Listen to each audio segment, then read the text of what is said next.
So today we're talking about marriage. Me, Mandy, and Tess, my daughter. And the cat and the dog are both here, but you can't see them. They're not in the video. They're actually engaged. I mean, there's a lot to talk about in this topic. It's like you could talk about it forever. It could be a whole podcast just on marriage. Oh, of course. Obviously, but I feel like it's a hot topic right now. There's so many people getting married. Is it a hot topic? I didn't know. Who's getting married? I feel like, well, like it's the season of married. Yeah, it's the season of weddings is happening, and sure, and it's the summer. Sure, your first kid is engaged. Engaged? No, that's not true. What? My second son is engaged. No, I mean like. Oh, my first kid to be engaged is engaged. Yes, our second son got just recently engaged. Yeah. They've been together for 10 years. Mm-hmm. And he popped the question in Italy at Lake Como. That was a whole ordeal. That was a big ordeal. He spent a year trying to just make the ring, the perfect ring. And I mean, he's like a planner. He wants everything like down to the last detail. So yeah, so that was a big you can deal. imagine is an event. He even took pictures of the location in Lake Como, and then drew and stick figure people exactly the position he wanted them to be, so that the photographers knew exactly what to take. And it worked out great. You can look at them, look at their proposal on TikTok, and it's lovely. It's perfect. Yeah, it's a perfect proposal. Yeah. She said yes. And she said yes. She's been waiting for that for a long time. She's been waiting. Yeah. Anyway, so that I don't know when they're going to get married, probably in the next year. And it's exciting for them. Mm-hmm. So yeah, and you would love to be married. That's kind of why you're in a lot of my talks, but all of them at this point. Yeah, I mean, I love the idea of marriage. Yeah. I think that, like, again, it's not like, oh, I love the idea of marriage because of like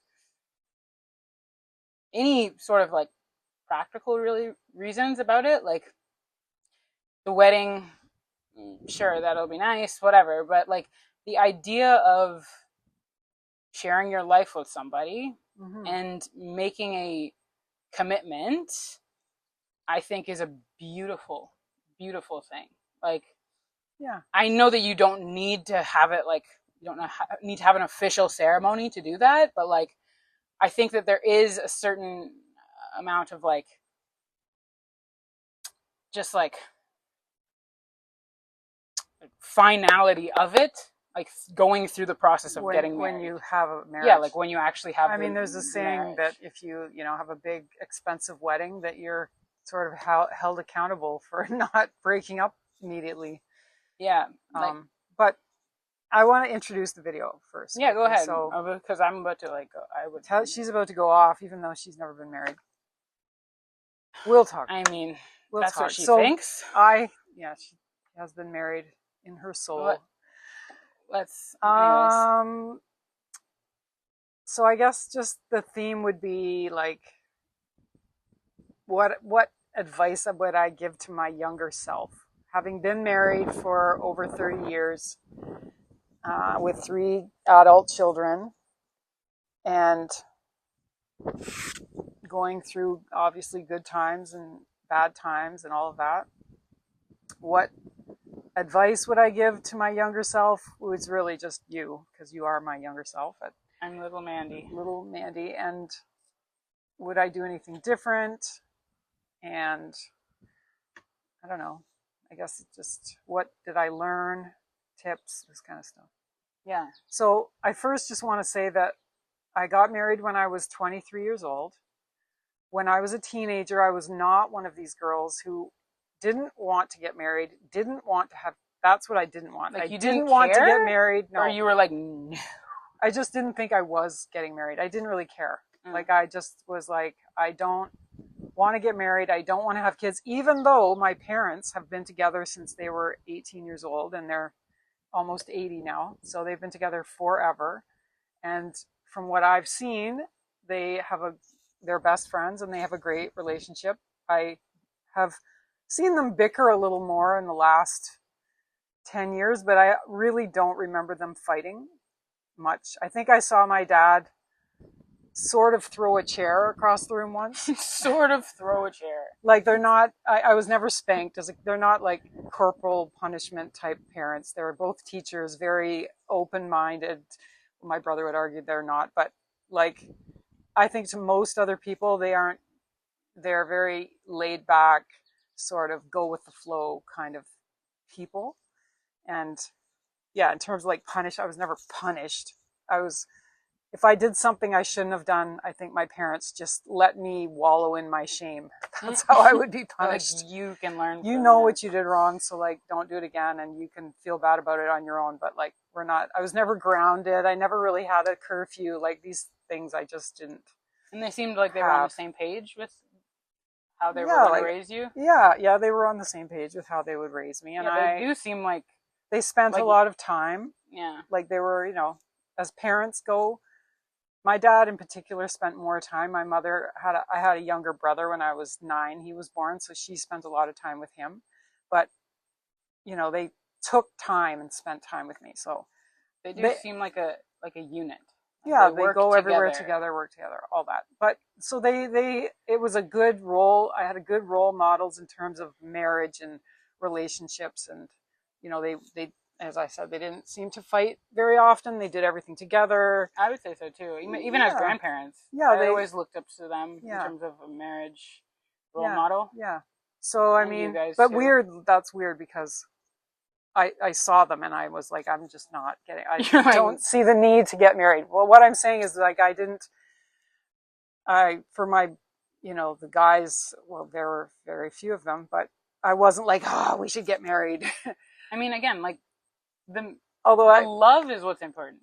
Like the marriage, like that's an expression of that. Yeah. But like the love is important. Like I don't think you have to be like, no, I didn't need that. And in fact, like how it worked out when I met my husband, you know, I fell in love with him immediately. I felt like I saw him and I wanted to get to know him, and we talked a lot from there, and it just snowballed from there.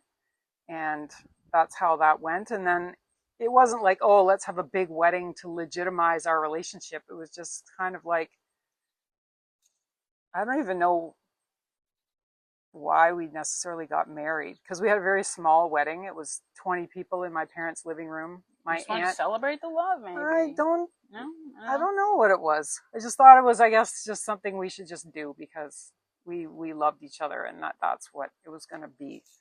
But yeah, it was small, and my aunt made the food, and like it was very casual, and doesn't need to be extravagant. No, I mean, I liked it. It was lovely wedding, and you know, we've been together a long time.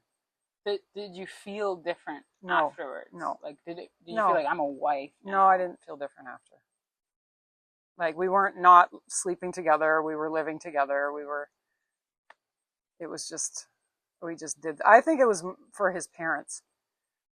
Because when we would, at my house, it didn't matter. We could sleep in the same room and stuff. But at his house, his mother didn't want us to sleep together. It was that kind of thing. And so I would sleep downstairs. And I remember he would come down and we'd have sex on the couch. Wow. Because she wouldn't let me go up in the bedroom. So it could have been a little bit of that. I'd have to talk to him about it to see why. I wasn't pushy about it. We were at, and it was Christmas at his aunt's house, and I just remember saying we should just get married. And he was like, okay.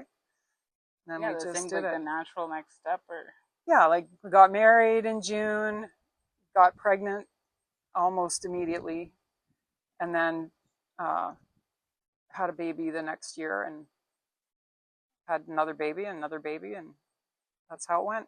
And it's been busy. I mean, the marriage itself it depends on, you know, what you're doing, what work you're doing, all that kind of stuff. Like he's a doctor, a surgeon, so that's like a super busy job. It took him 17 years of school to get there, and I went to school, and we had kids together and went to school, and that was very busy. And then I went back to school a few times, and so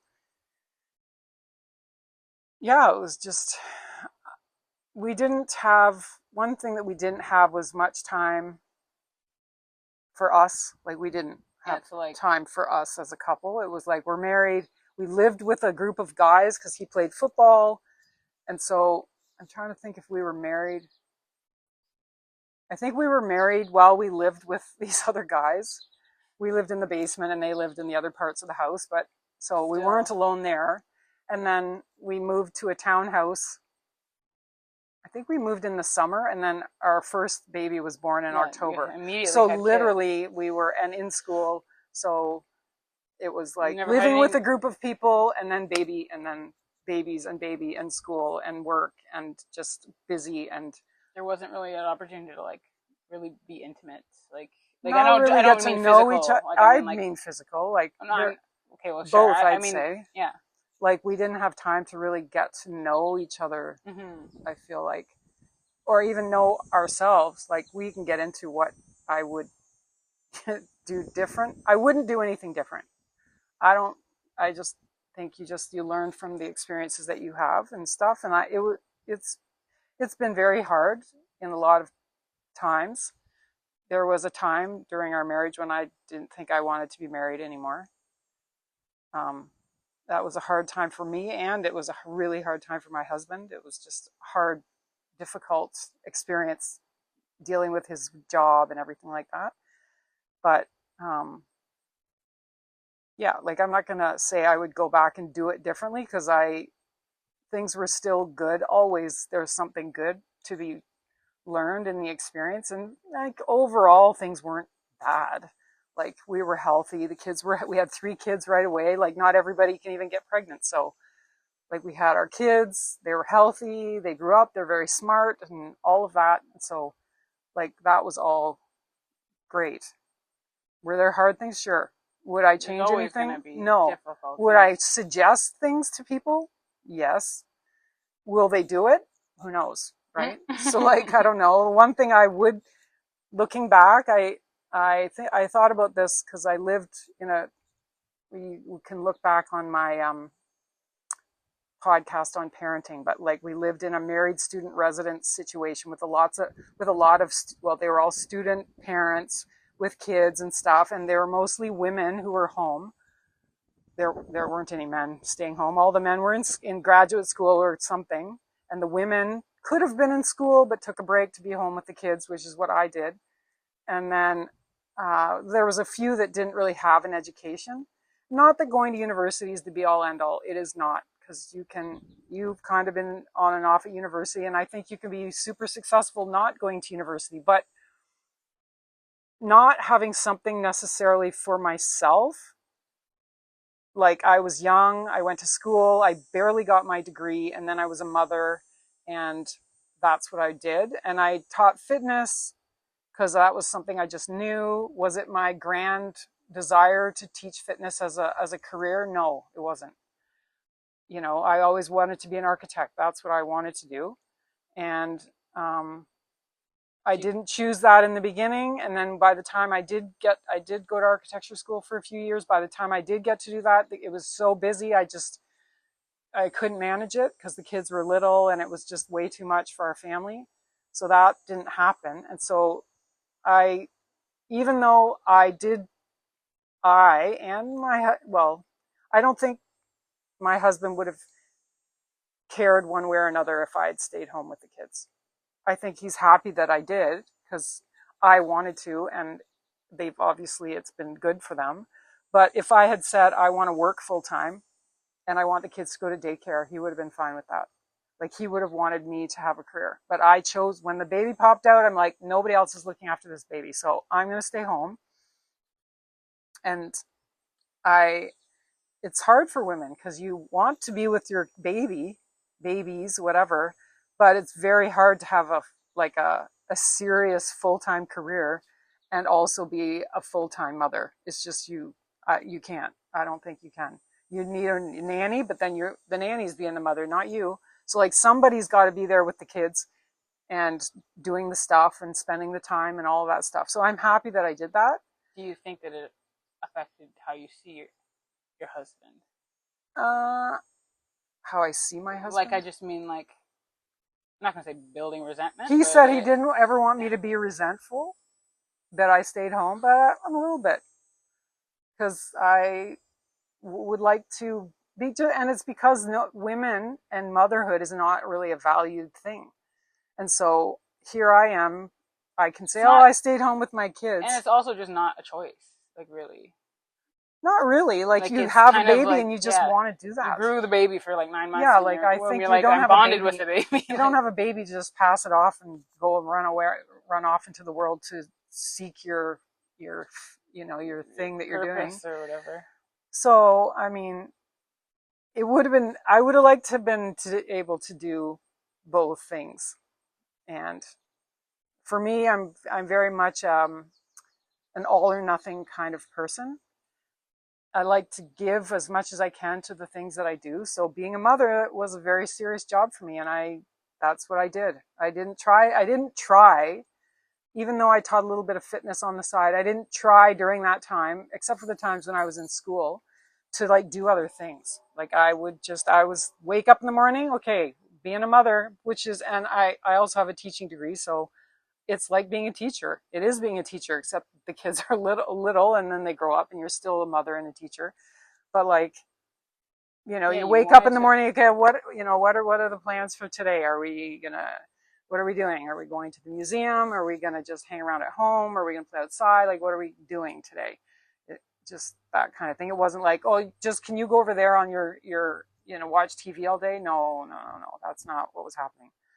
So that said, it would be when I went to architecture school, I quickly learned, because I was an older student, that everybody's young. I had to race out of there every day to get my kids at 5:30, and everybody else would stay in studio until 11 o'clock at night, and the teachers would watch to see what you were doing. And so like I just couldn't do that. I had to go home.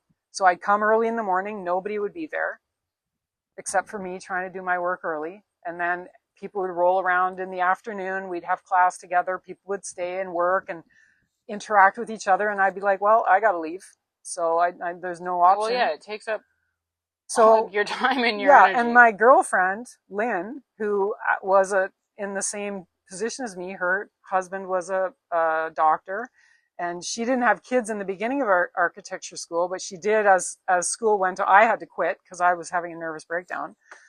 Because my husband was too busy. He couldn't stop after we had spent so much money to get him to be a surgeon. He couldn't just stop partway through and go, because he was making a little bit of money and I was making none. So it would be like, well, he's got to keep going. He has to keep going because we can't pay back our loans. So for me, it was like, well, we're all having a nervous breakdown here because you're trying to do your thing and I'm trying to do my thing, and the kids are floundering now. So I guess I'm going to stay home. Well, Lynn carried on, but she got a D in everything. Like she got her architecture degree, but she told me she like got a D in everything. I wasn't going to do that. Like I didn't want it to stay in school enough to just get through it. Like that to me was like, I just didn't want to do that. Yeah, nothing against Lynn. I'm like, holy shit that you did that, Lynn. Like I can't even believe it, because she's got 4 kids now. 5 kids. I don't know, 5 kids. Sorry, Lynn. But like I remember telling my studio professor, I'm like, I'm gonna leave. And I was doing well. I'm a good student. I always did well at school, and I did well there, and I loved it. And he's like, why are you leaving? And I said, I just can't give everything to this. So yeah, whatever you're doing, you want to be able to give. Yeah, I want to give 100%. Yeah, all the time. So if that took up as it does, and again, like you don't really have that much of a choice. Like I guess you do. I guess you can get help now, especially more now. Yeah. Now that you can get like, it's more socially acceptable for women to have careers, and so there's more things in place to allow that to happen. But be a student. Still, though, like there is a bond that you share with your child that is, it's not like the men obviously have that as well, but they do have more freedom in that sense to do what they Yeah, want and they can pursue get what up they in the want. morning and go out the door and And not so, worry about it. yeah, so it does like leave you kind of just like marriage is one thing, but Yeah, then having kids kids is another like thing. then again the natural, typically the natural next step. Yeah, And you just kind of go into this process that just completely yeah, and you don't know, kind of right? It just not, takes over. yeah, It it takes literally over. takes over is what And so happens. you would suggest to me, like, again, knowing yourself beforehand. You've said that to me multiple times, just Yeah. knowing who you are, knowing what you like, knowing all of that stuff beforehand, so that when you go into it, again, you're not sort of like swayed. And all of these things, though, Well, like, being able to support yourself a little bit, like that would be nice. well, yeah, You know what like I mean? Like all, being able to, if your marriage didn't work out, to go, I'm not just dependent on my husband now. yeah, Like there were multiple women that I lived with who they didn't have any education. They didn't have any career options, nothing. yeah, like, And if they had split up, and that happens, not, it didn't happen with them, but I mean it happens in this world lots of times.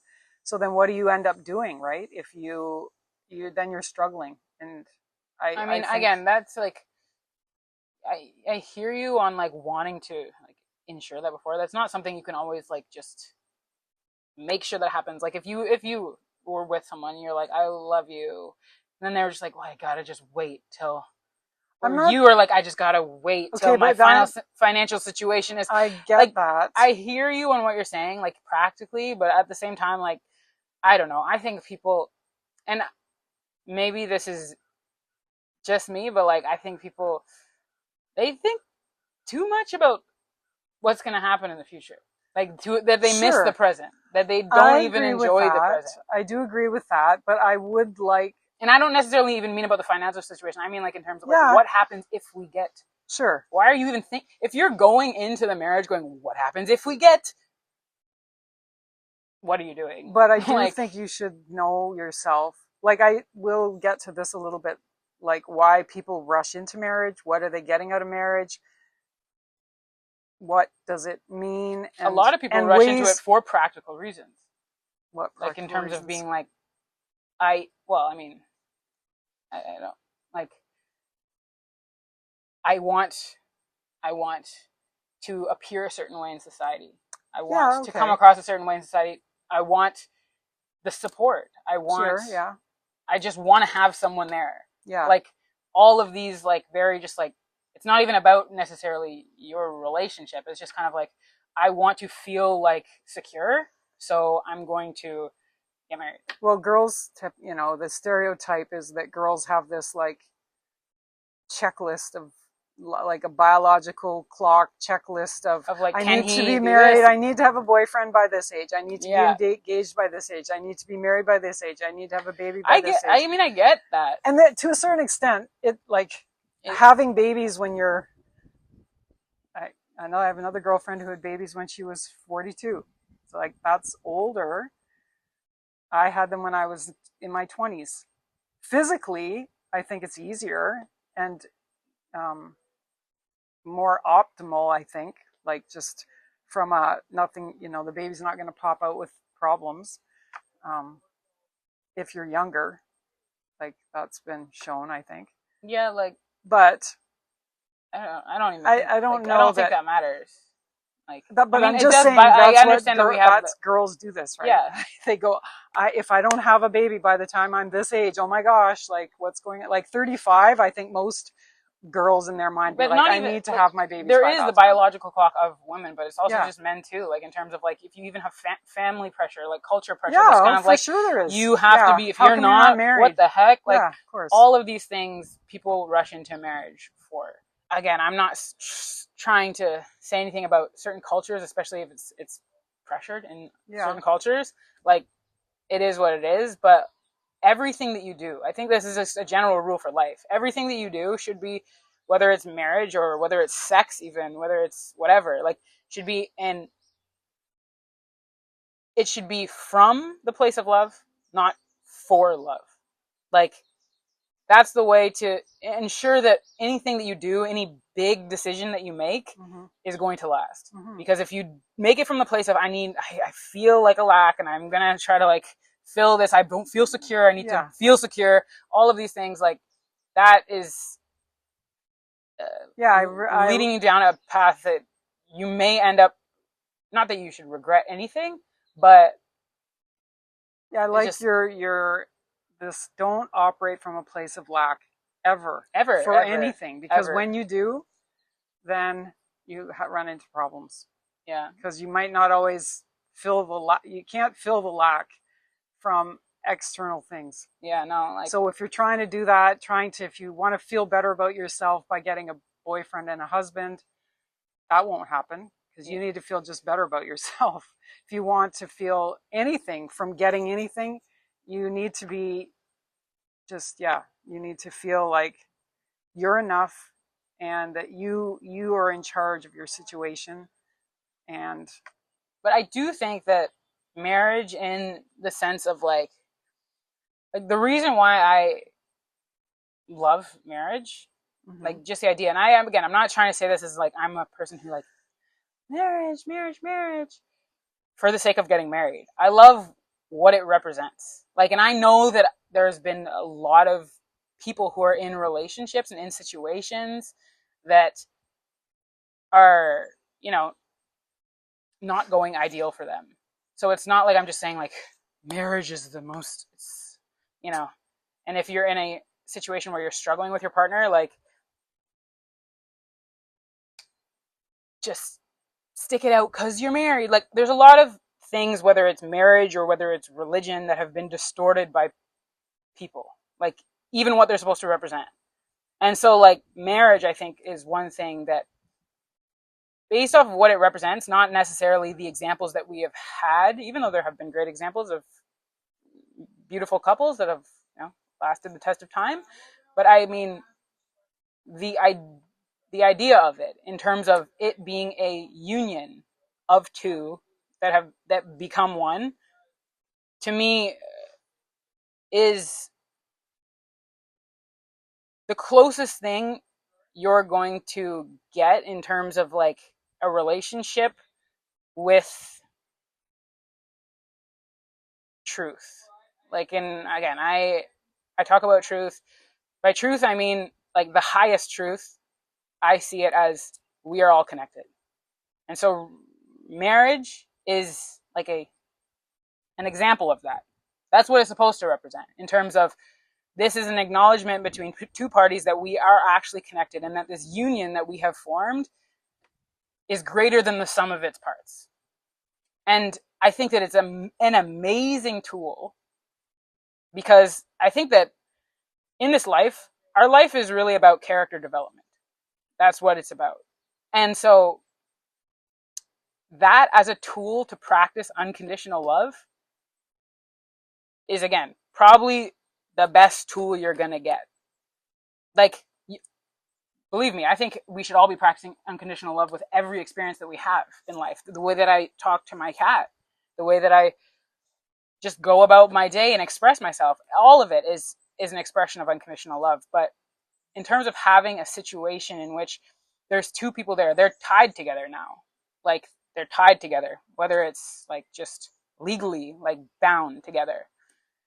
So you have to work things out with them. Like, a lot of the time you have a relationship and it's just kind of like, if you piss me off, like, I don't need to deal with you anymore. Right. Like, I'll just go over there. Like, you pissed me off, you crossed my boundary, you did whatever, and now I don't fuck with you, or sorry, I don't mess with you anymore.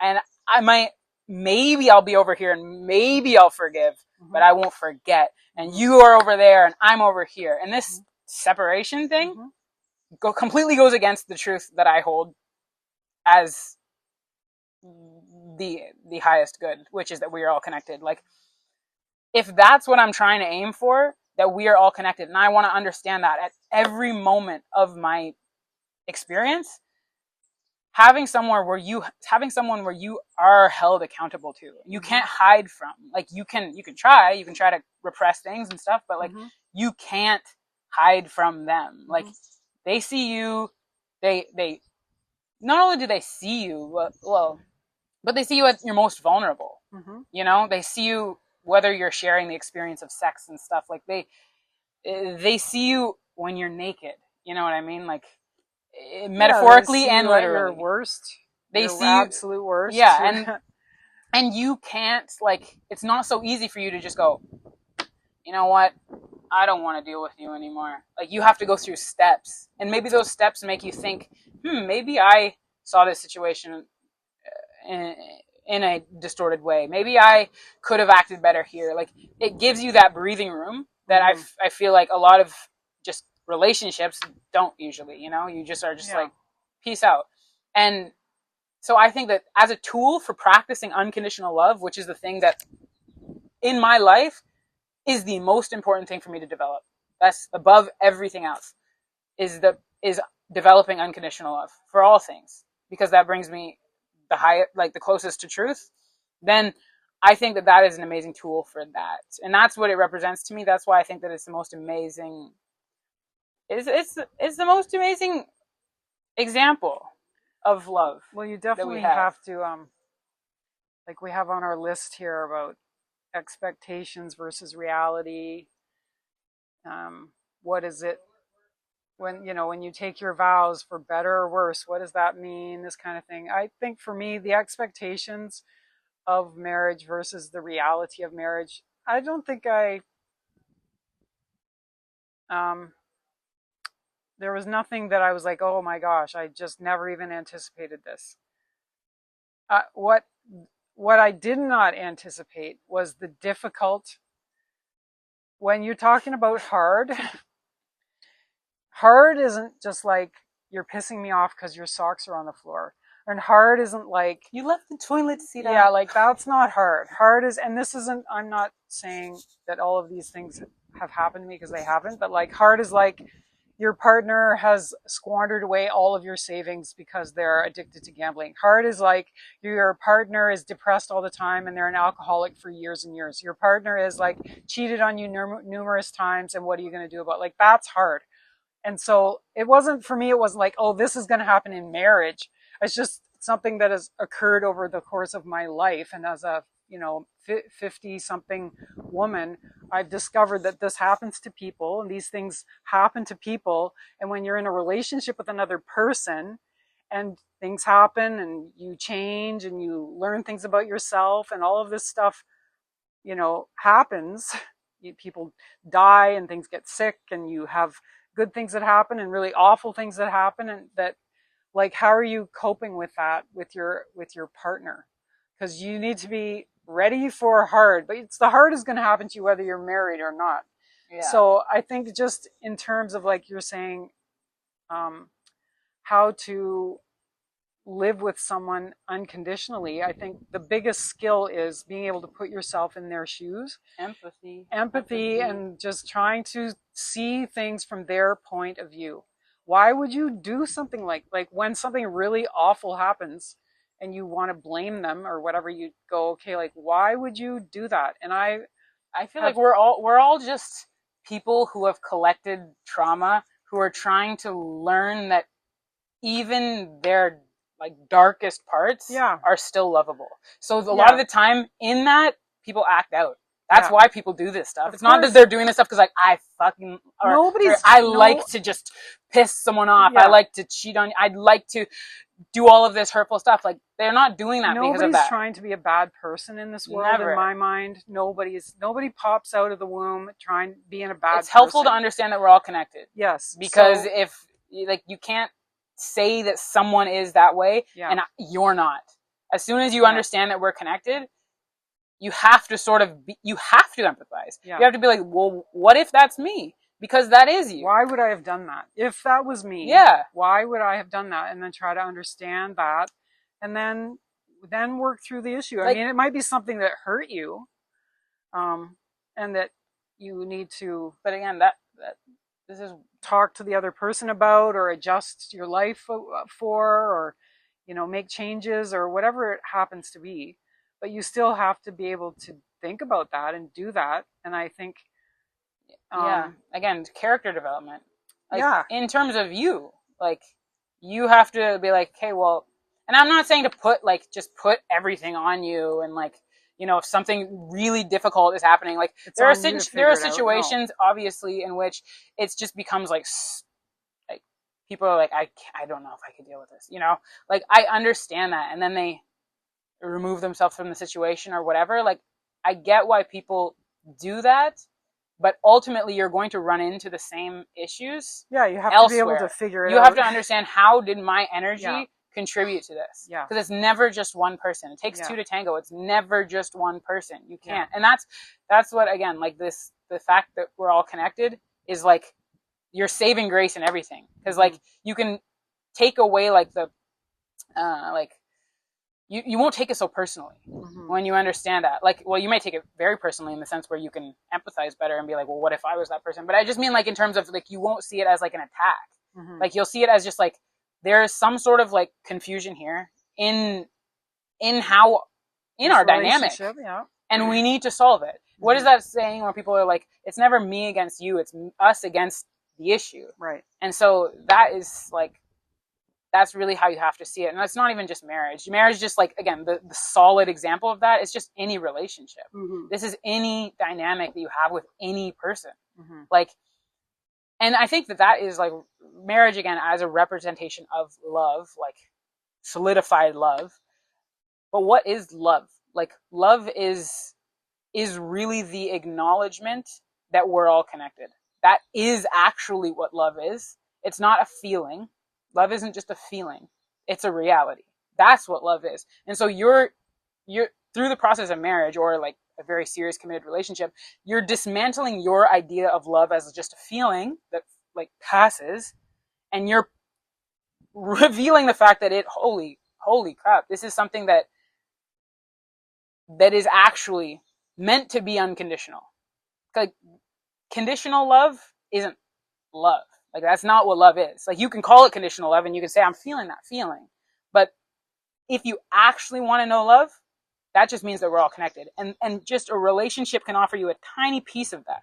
It can go, oh, maybe it's hard for me to think everyone's connected to me. It's hard for me to see myself in this random person over here who completely lives their life differently than me. But this little chunk of life in which we're sort of similar, I see myself in you. I see you in me, and I feel connected. And that's like the tiny piece of the ultimately larger interconnected network of life that you get to appreciate for that moment. And then you call that love.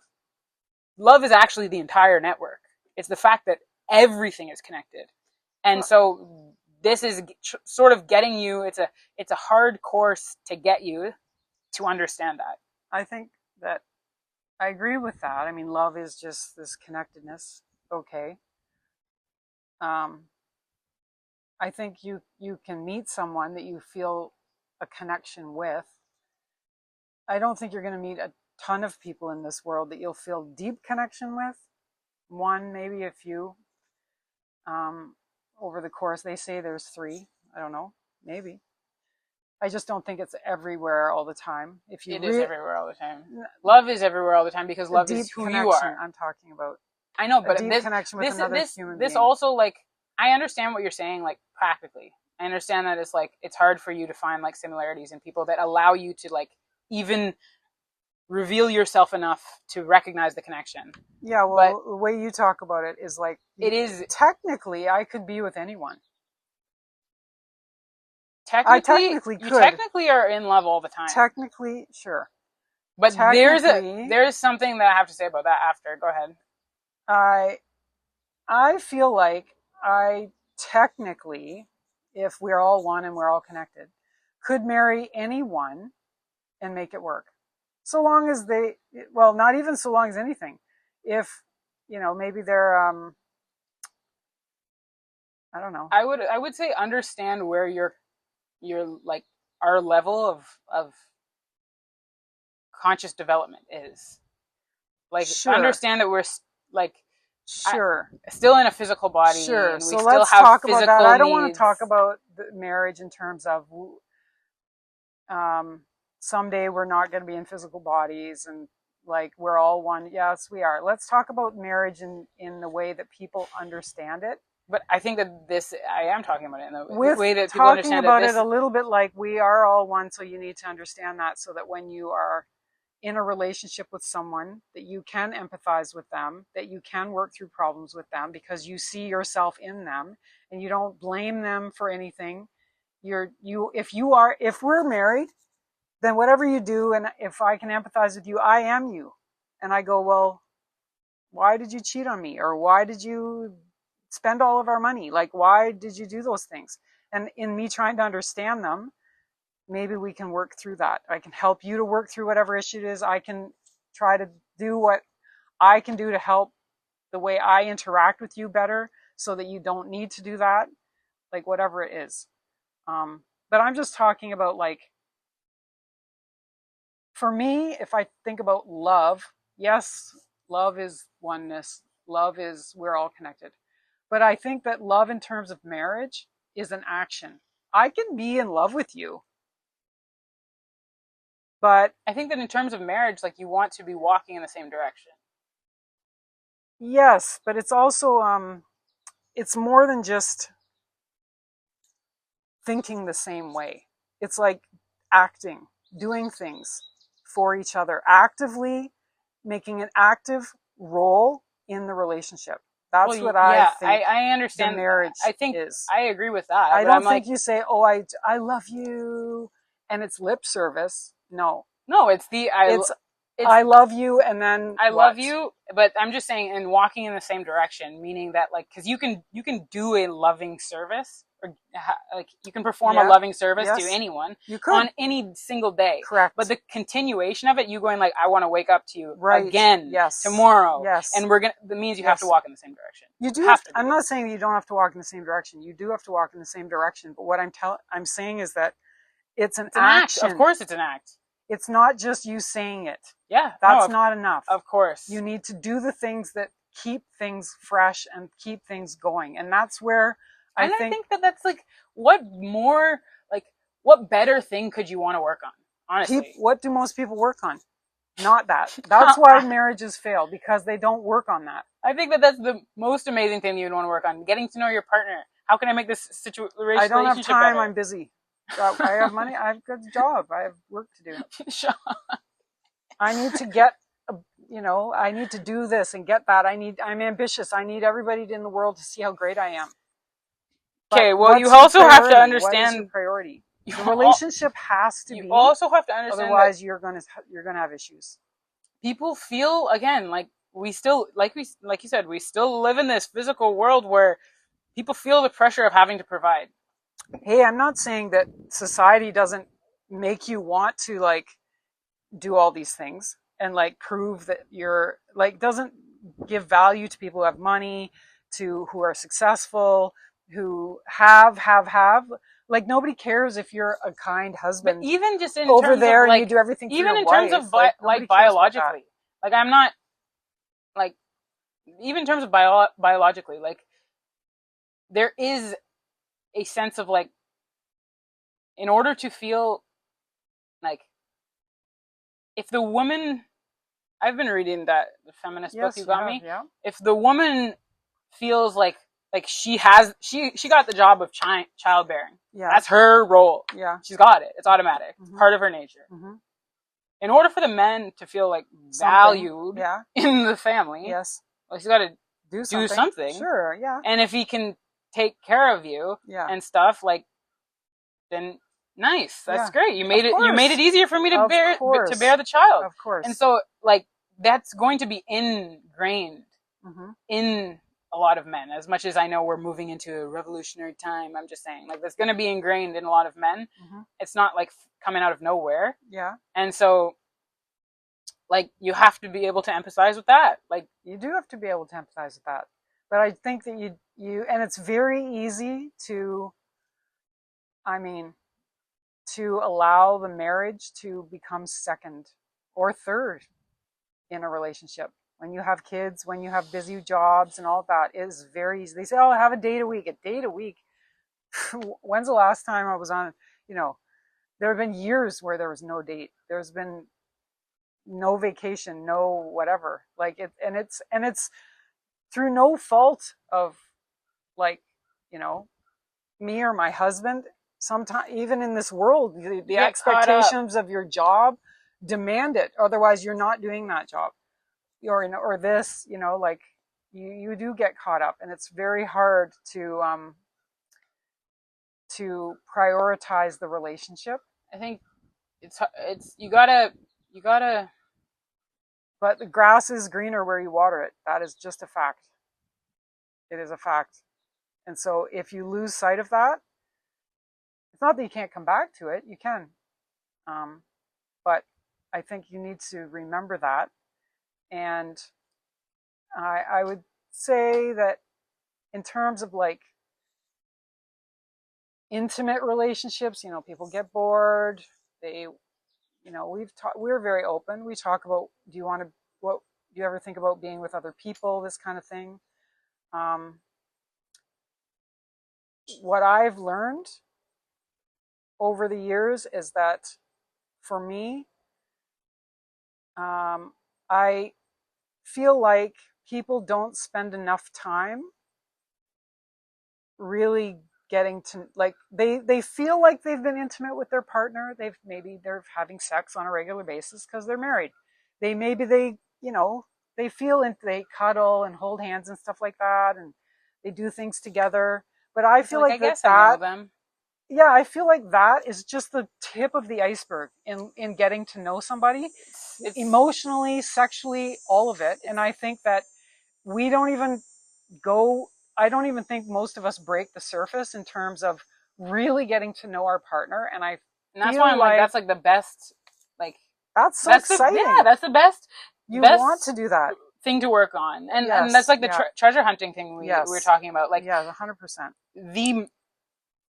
the moment, like, I mean, the moment is infinite, and the things you can appreciate in the moment is also infinite. But in terms of your relationship with your partner, like, if you're just there present with your partner and open to what will come, like, the things that you can discover about each other is also infinite. It's literally infinite. You can go deeper and deeper and deeper into each other. But most people, again, like you said, like, they're like, I think I got a basic idea. I feel like I think we're good, and then they just coast. Another problem with the way what we value in society, and something that directly affects that, I would say, is our lack of. We are all naturally creative. Do we foster that as a society in Western culture? Not really. Yeah, creative. So if you aren't, always thinking creatively, or you're not tapping into your natural creative abilities, because everybody has that. Everyone is creative. But if you aren't practicing that, get bored. You could get bored. I'm never bored. I'm never bored. I could and never it also be bored. it leads to people often mistake like their creative energy for sexual energy. Mm-hmm. This is all the same energy. Like, just think about it. This is creative energy. Like, this down here that creates new life, this is creative energy. If you channel it in a way, I'm not going to say properly, but if you channel it in a way that does not require an external person to facilitate that, then you can create.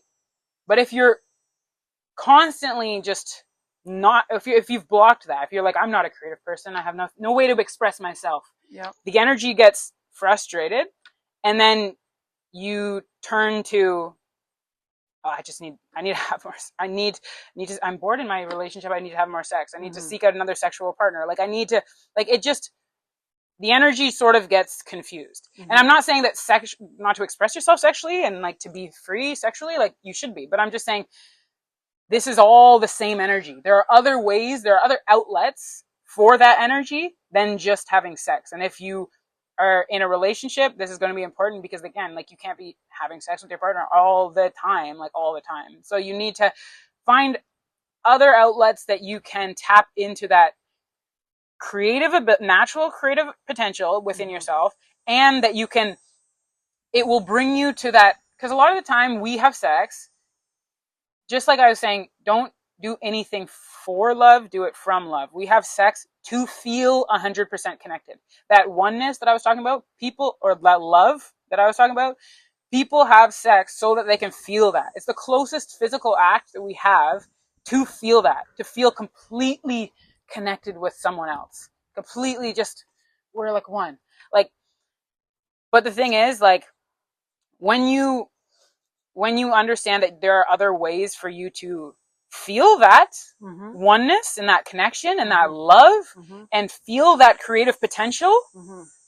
then you're not so limited to just, I just gotta have sex all the time. And then you're not as easily, like, your eyes don't, turn so easily in your relationship, because you can focus on your partner, and then you can also focus on the other thing that is fruitful, your creative act that you do, your form of creative activity that will, again, help facilitate that. Can I just say it in like layman's terms? Okay. It's Go ahead. It's just passion.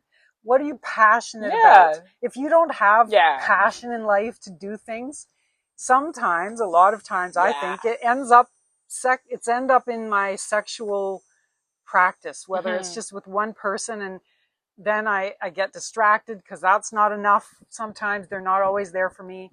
So having something that can fuel your passion is another. It's just a way for you to, like. It's just as necessary. Yeah, it's necessary way to live your life. But you don't always want to be relying on needing another body. Yeah. To fulfill your passion. But let me just say, in terms of sexuality and sex, if you're like have a childlike inquisitiveness, creativity, like you think back when you were young, and everything was interesting to you, you can do that in sex. It's like there's so many different ways to explore, even just like you have your regular sex, like acts, if you want to say positions and acts that you might do. It's very limited. But if you take those things and put them in different situations, in different places, looking at them from, like, even just something as simple as, is it sunny in the room when we're having sex versus is it dark in the room? Those are two completely different experiences. Or you have a mind where you can I write erotica, where you can make up situations and stories and think about things like that and talk about that with your partner. Like, it's endless, the amounts, the ways in which you can communicate and interact with your partner, and put those very limited sexual experiences, because I'm going to be missionary doggy style and we're going to, put some color on them. Like, there are so many different ways to, like,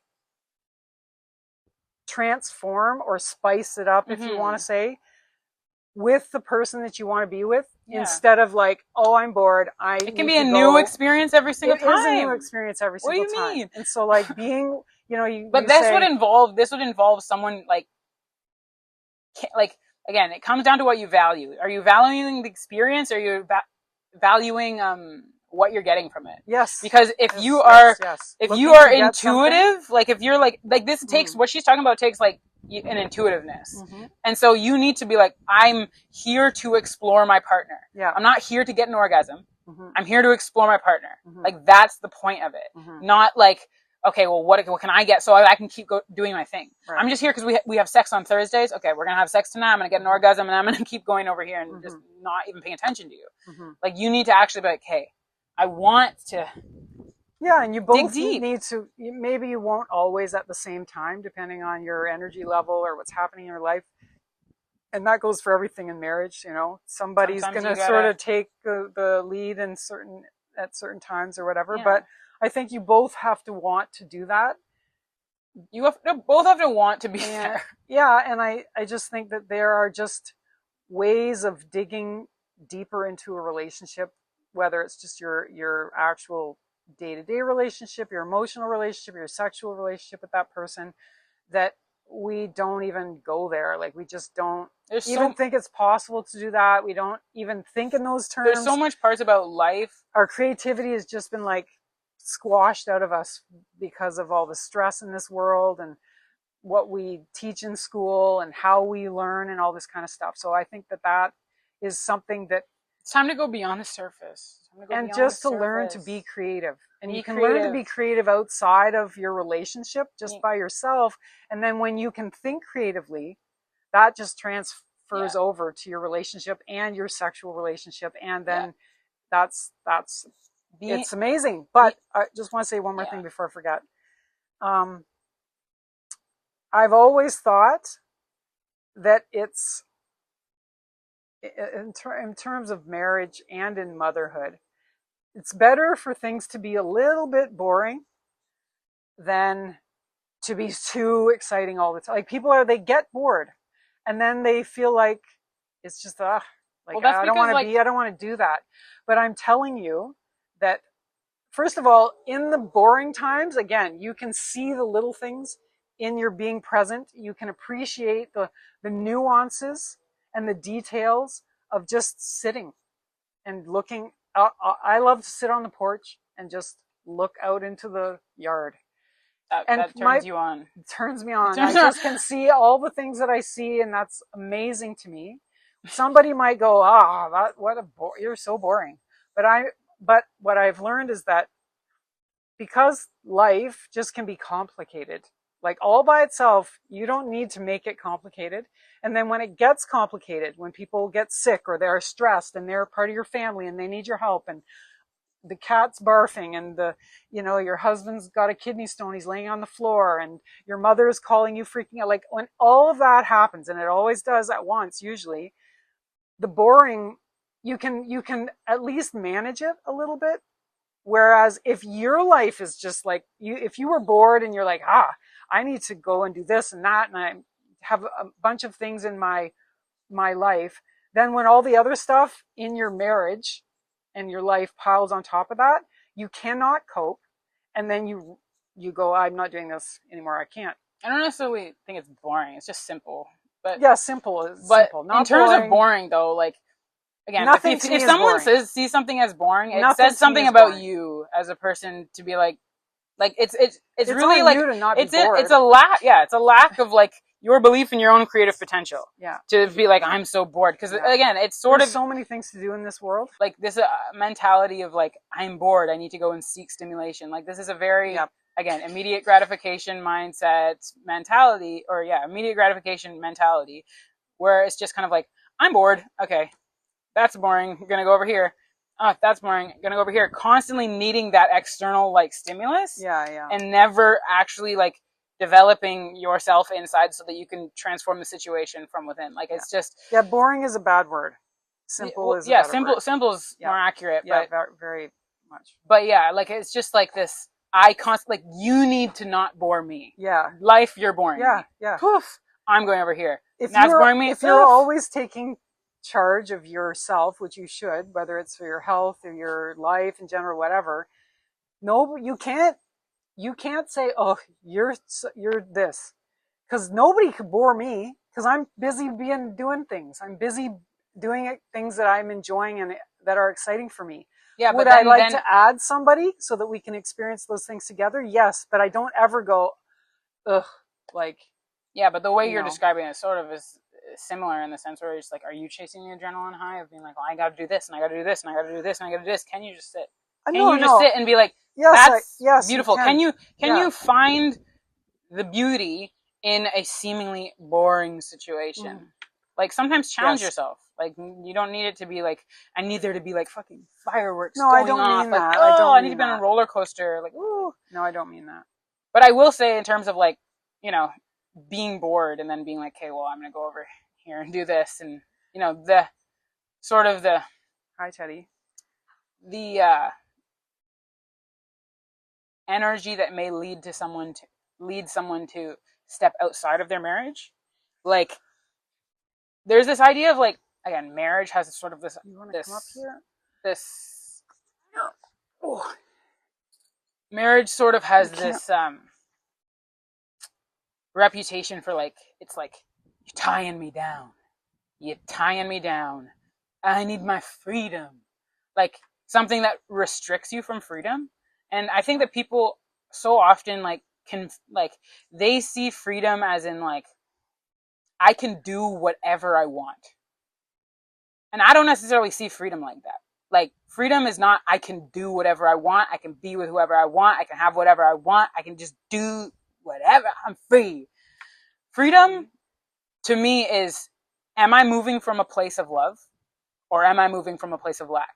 Because that means that whatever I do, even if I think I want to do it, if I'm moving from a place of lack, then no, I'm moving in an illusion. I'm deceiving myself, and therefore I'm still bound. So even if I'm doing something because it's just so appealing to me at the time, it's going to give me so much, you know, if I'm doing it from a place of, I feel like shit, so I need that thing to fulfill me, then you're still a slave.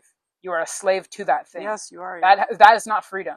No. And so freedom should only be, am I moving from a place of love? And then everything, all of your choices from there, you don't even need to worry about all the things that you want to do. They'll just naturally they'll naturally come to you, yeah, as long as you're moving from a place of love.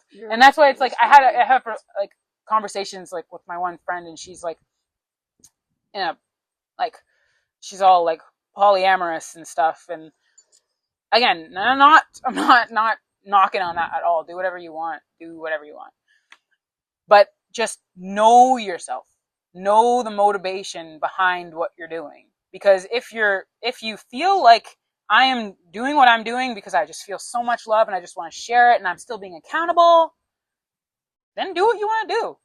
But if you're doing it with even an ounce of, I don't really want to acknowledge the fact that you're trying to have an uncomfortable conversation with me, you're trying to call me out on shit, and I don't really want to have that with you. So I'm going to go over here with my 5 other semi-partners that I'm entertaining. Like, just know what you're doing, and you'll know. Because again, life is about character development. It's not even about like anything external to your oneself. When you pass, like, it's just you and your conscience. So you got to know, like, was I true to myself? Was I avoiding certain things because they were making me uncomfortable? Did I actually like give myself fully to that? I don't know. Personally, from experience and knowing people in different sort of relationships with multiple partners or just whatever they happen to be, because we know a lot of different people. I just, for myself, again, I prefer simple. I don't, sex isn't just sex. It's never just sex. I think anybody who says that is lying to themselves or is not, I don't know, conscious enough in what is, I don't know how to explain it, in what they're doing. I just think you can say that, and I think it's just a front, or it's just whatever it is. I just don't think that is ever people that. Can repress a lot, yeah, of stuff, and it's interesting because they think that sex is a vulnerable act. A lot of the time, they're like, I associate that with vulnerability, and it should be. It definitely yes, should be. It should be. It is. But the fact that people are so repressed allows them to behave in like it's not. Yeah, it is, and it will catch up to you. That's why it's like, it's never just. You can't just be like, I don't want, no feelings involved. Like, you can say that and you'll be repressing whatever. But like, from the people that I've met and known, and watching shows like Sister Wives and this kind of thing, not just the shows. We personally know people who live alternative lifestyles. I think it's just complicated. I can be open to hearing about it. I can talk to people about it. I can be in an environment where people are even doing it. But I think it's complicated. And I would urge anyone who wants to just test the waters in that to be very careful, because you can do something that you cannot take back. And if you it's just again, like, it's a slippery slope there. Are you like, a lot of people just use it as an excuse. They use it as an excuse to be like they're like, yes, I'm totally open with my partner, totally intimate, like totally we know each other so well, but do you really? Like, do you really? Like, a lot of people, like, I'm watching a show, and this guy's like talking about the fact that, like, this is just standard for most people nowadays, where this, I'm not saying this exact situation is standard, but I'm just saying, like, he's like, oh, I was watching Love is Blind UK, and he was like, yeah, didn't tell my partner. Like, he was having a really like vulnerable moment with his partner. It's his new partner. And he was like, I didn't tell my last partner that I had ADHD for a year. Like, so it's a big deal that I'm opening up to you.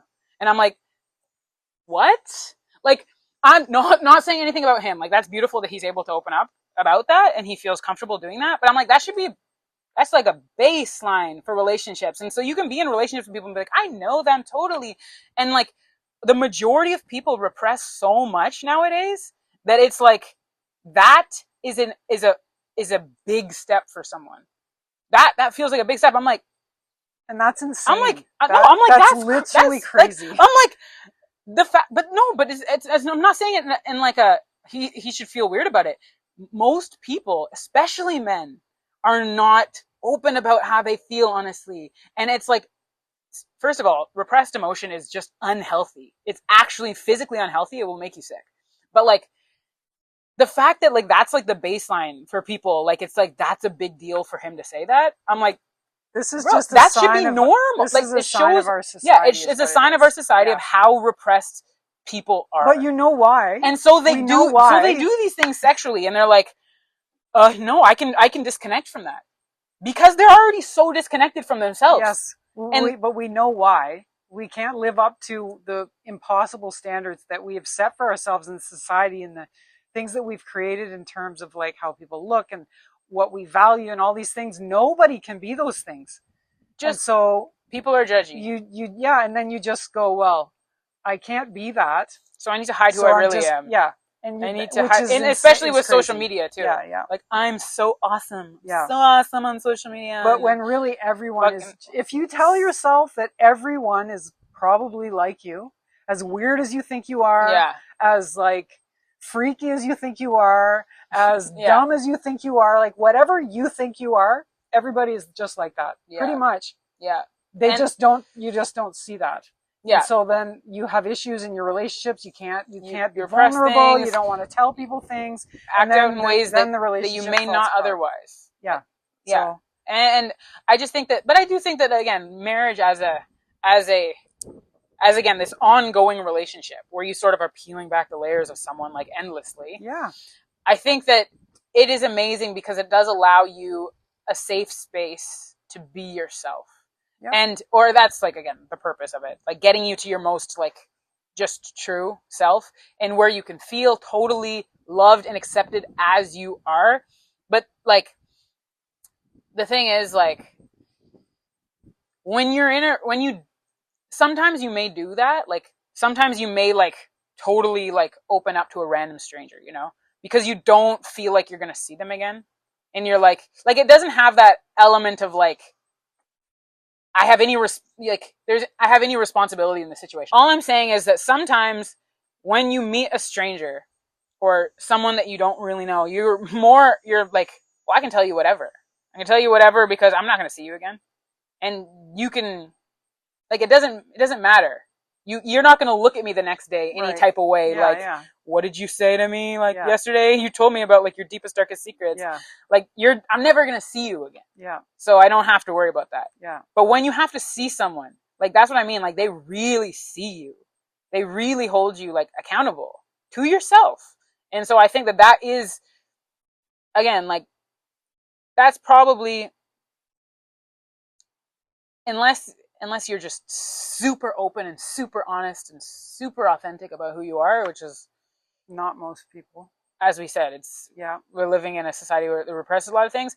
That's probably a good, safe space for you to explore that. And again, you can do that in a relationship. That's just me talking about a relationship, like a committed relationship or a serious relationship. So it's not that like, marriage is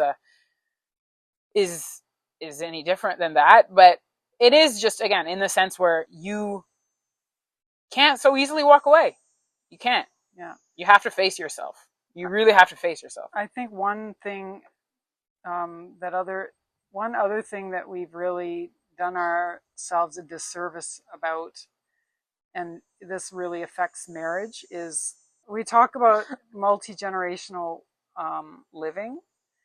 And for me in particular, I just feel like that is a more natural way of living when you live with your family. You could live with friends too, but not, you grow up and then you move out and you divide your nuclear family, you and your partner and your kids, into a separate house on a street by yourself, and then try to function in a healthy way. I don't think it works.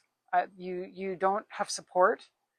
You can't put your relationship first because you're too busy. You're too busy working. You're too busy doing the regular day-to-day stuff. Like, you want to be independent. Obviously, yes, I believe in I believe that interdependent. Yes. Yeah, like, you want to not be dependent. Yeah. But at the same time, like, we've swung the pendulum so far to, like, I gotta do it all on my own. Yeah. Like, I'm looking out for me and only me. Like, you need people. You need people to help you, and I think having extended family, which is why how we live is problematic, because you need your own space. As a couple, I feel like you need to have space to go and be by yourself. Not there's people always around. Although there are cultures when there are people always around, and you just live. We're not used to that. Yeah, we're not used to that. So I think having a balance. A balance is better. And then, like, it just comes down to these details, which is what I've learned, having my family be far away from me when my kids were growing up, but living in a place where I had support from neighbors and stuff like that. Mm-hmm. If I had lived in a house on a street in a regular neighborhood where I didn't really know anyone, and maybe there was a lady, on a street across from me with a baby, I would have been lost. Like, I wouldn't have been able to cope with that. My relationship with my husband would have been even, it was difficult at times anyways, but it would have been worse because I would have been alone. Mm-hmm. I wouldn't have been able to have any support whatsoever. Mm-hmm. I do think that we're starting to realize that, and I think we're starting to build our neighborhoods and stuff like that to accommodate that. You see people have like they'll have little houses in their backyard for their kid who can't afford to move out on their own because houses are too expensive now. Like, or they move back home and they live in a separate apartment or a granny flat or things like this. Like, we are doing it because we need to do that. We need each other. We need to do that more. And I think we should, as people, we should realize that and foster that and not think, oh, okay, I'm 20 now, I need to leave home and I need to get a girlfriend, I need to get married or whatever, I need to have kids and I'm going to live over here and be independent, and then whoops, 7 years later when it doesn't work, wondering what I did wrong. Teddy sees a chipmunk or something. It's nothing that you have done wrong. I think we've set ourselves up to struggle. Our education system doesn't set us up to think creatively, to self-reflect, to interact, to show empathy, to do all these things. Our environments are not set up to encourage help and community interaction and all of those things. Our health is suffering, but that's a whole other topic. But as an individual, knowing that if you want to have a strong marriage, a strong relationship, that asking for help or trying to go out and find connections with other people who are experiencing the same things would be very helpful. Community is important. Community is super important. And on that note about just, like, needing each other, because we can get into, like, it is a fine balance between, like, not being dependent, but also being self-sufficient, but not being like, I have to do it all myself. Right. It's all about me, and just like being super individualistic. Mm-hmm. Because again, if we're trying to move towards, and I'm trying to move towards a greater,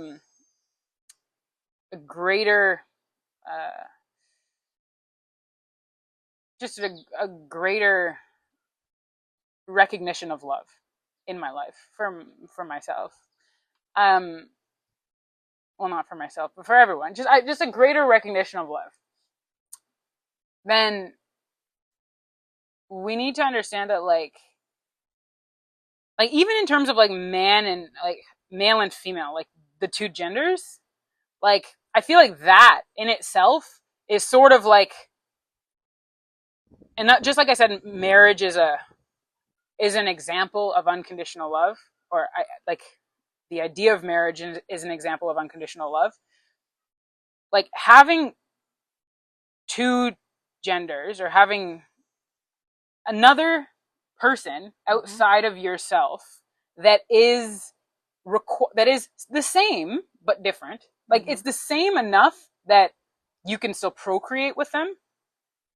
Again, procreate. Notice the root word, like create, But having someone outside of yourself that is the same, but also just different enough that you can't base your entire perception of reality off of your experience alone. Like just because of the fact that a man is biologically different than me, I have to be like, okay, there's some element of your experience here that is different from mine. You have to be able to understand. I need to connect with you in order to gain a higher understanding of reality. Right. Because I can't just do it on my own. Just like I can't bring life forward on my own. Right. Even if I can have a baby, I can't do it without you. Right. And I think having that external thing to you, or having that being there that forces you to come outside of yourself and be like, I need to do this. This isn't just about me. This is beyond just me. Life is beyond just me. Is, again, a very powerful tool that allows you to understand this interconnectedness of love that I've been talking about. Like, just like how that is seemingly outside of yourself, like it's outside of just my physical body. It is all of life. All of that is outside of me. As much as it is, again, a reflection of what is inside of me. I'm just saying, as you go through life, you realize that you can't do it on your own. You need something beyond just you. And I think that is humbling. And I also think that is just very powerful, because you recognize the importance of working together. If it was just about me, I could do this all on my own. If I could bring life just together, just do it all on my own, then I don't need to care about you. I don't need to care about you. It quickly becomes in an experience where we are here with other people. If I can do everything on my own, it becomes quickly combative. It's interesting that you say that. Why? Because I'm in a writers group with it's for women like that are middle-aged and older, so you have to be over 55 to be part of it. And a lot of them are divorced or whatever. And most of them say, I would never get married again. I'm good. I hear you, and I understand what you're saying about. I'm not even talking about necessarily about getting married here. I'm talking about the genders. I understand. Or not genders, the just sexes, life sorry. itself. And I mean, everything is different. I can't experience life and know what it's like from Teddy's point of view versus a guy's point of view versus a giraffe's point of view versus anything. Like, I have to be empathetic to all of the experiences of every. You just have to understand that they're equally valuable. Correct. I get that. But I'm just thinking in my head about marriage and the women saying, I feel like once you've had your kids, because I mean, maybe it has something to do with the kids, desire sure. is like when you haven't had children yet, it's like, I need you. Like, I need you. We okay, need but to come together. even this though, And then this is like, what I mean by I it's beyond. It's beyond. You. I think the sex, like having two sexes or whatever, is an example of this, but it's not limited to that. That's what so I'm it's saying. Like the women saying, okay, bet you don't need a husband. Yeah. Cool. Don't have a dog either. don't have any friends either. No, don't have no one. Oh, you can do it like that? No, I Chill. know what you're like, saying. no. If they I can do do it know like what you're that, saying, but then it's all good. I'm telling you what they're saying. I can't. Well, it doesn't really matter what they're saying. Yeah. I'm just saying it's the acknowledgement that you need, like, this isn't just you. No, We're all in exactly. I this agree together, with that. and that you need others. This is a collaborative Yeah. experience, and that is just a prime example of that. Yeah. And I think that is really, again, the recognition that you believe that if you, because some people will be like, well, again, like, I don't need anyone. I say that sometimes. Whatever. Like, it really comes down to this. This is the question. Yeah. Do you believe in love? I guess. Yes. And by that, I mean, like, do you believe in connecting with anything? Or would you rather be completely alone? I can never. Some people can say, I don't believe in love because, like, again, they're thinking of love way too limitedly. Again, like, people see it as, like, it's just like this bond that some people may share, some people may not, and I see it as way more holistically. Like, it encompasses everything, encompasses your entire experience with life. I think that life is honestly synonymous with love. But, like, if you ask someone, do they believe in love, and they go, I don't know. That sucks for you. Like, I don't have anything else to say. That sucks. That sucks. Because connection's the most important thing here. And if you don't, if you don't believe in that, that is fully. And I try to, like, I don't want to, like, sometimes I say things and it's just like a little blunt. People say, don't say that so bluntly. That is very unfortunate. And that is fully your choice. That's your choice. It's how you're perceiving the situation. Because, like I said, love is a reality. It's not a feeling. It's not even a belief. It is the reality that we're all connected. And if you don't believe in that, well, then you might as well be alone. But you're not going to be. That's the thing. Even when you want to go, oh, I'm going to hide in a corner, you're still part of life. And then 2 seconds later, you're going to be like, I don't want to, you know what? I don't want to hide in a corner anymore. And you're going to be like, everyone's going to be like, look, they're happy again. They don't want to hide in a corner. Wow. And then we're going to, like, fucking, like, have a parade because it's like, yay, you came out of the corner.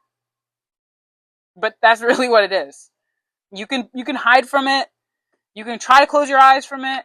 You can try to deny it, but it's still there because you're still alive. Okay. Should we wrap it up? I think we should.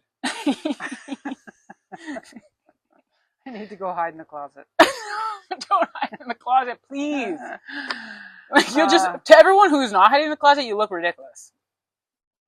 Anyways, do you have any final words? For your partner to be? I do. Don't take too long. I do. Just don't take too long. I'm in the present moment. I don't know what you're talking about. Oh, good. Okay. Let's look. Do we have anything we didn't say? I just will say that, and I always say this pertains to everything. You're in charge of you. You're not in charge of anybody else. You can't control anybody else. So, if you feel like you're missing something or whatever, or things aren't going well, or whatever, figure it out. You figure it out. You don't base your happiness on someone else. You don't blame them for your shitty life. You need to look outside of yourself. You need to look inside of yourself. And typically, you need to, try to do things that foster creativity and find things that you're passionate about. That's the best way to have a relationship. Self-love. Is when you are excited about your own life and other people will just want to be around you. Yeah, self-love. So love. That's priority number one in a relationship, marriage. It doesn't matter what it is. If you're feeling anything other than love, then seek a higher perspective on the situation. And I know that is so difficult to do sometimes, but it's the most rewarding work, inner work that you will ever do. And you will be able to embody that love from that. And when you can embody that love, whether you are sharing, you know, your life with a marriage partner or not, or whatever, that will remain. That will be a constant for you. So it won't even matter. But again, the irony about it is that that's when you will attract it, because you will be that. You will be that love. You'll attract that love. You can attract a relationship that is difficult if like that I'm not talking about that. I'm talking about that real, totally fulfilling love that you would want for a marriage. Like, not you want a marriage, like you want that love that will naturally turn into a marriage or feel like a marriage or whatever. You want that love. That's how you attract that love. You have to become that love. Nice.